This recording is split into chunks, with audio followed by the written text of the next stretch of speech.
Marches were held at Hackley Park in Muskegon and in Kalamazoo, where more than 100 people were at Bronson Park following a separate rally in that city last night. Fox 17's Michael Dupre joins us live in Grand Rapids, where a rally there took on a very different tone today. Michael? Well, Christian, the rally here at Rosa Parks Circle wrapped up a little while ago. It definitely had the crowd energized earlier as people stepped up to the mic, speaking about the importance of unity and the dangers of racism in America. And for the most part, it was peaceful, although there were a couple moments of some tense confrontations as speakers took aim at the wealthy, hung the American flag upside down while on stage, and also began reciting the Socialist anthem. All this while a confrontation also happened with some people who are part of the 3%ers. They were openly carrying guns and they were asked to leave. Please leave now. Go! Please leave now. Go! This confrontation causing some tense moments at an anti-violence rally in Grand Rapids on Sunday. Please leave now.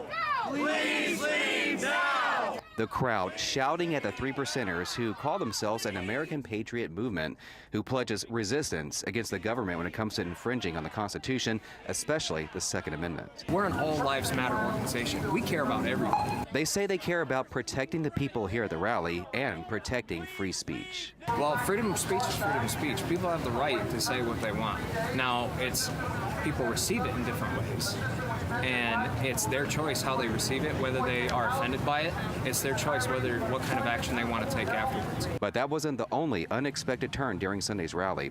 The Socialist movement also spoke up, causing shock and mixed reaction when the Socialist anthem was played on stage with one person holding the American flag upside down. I believe that there is a time and a place for things like that. If it took away from the momentum, then it would, of course, have been a bad thing. Many people upset that the gathering was diverted from its original goal. I know that the whole idea of it was not to hijack that portion of it.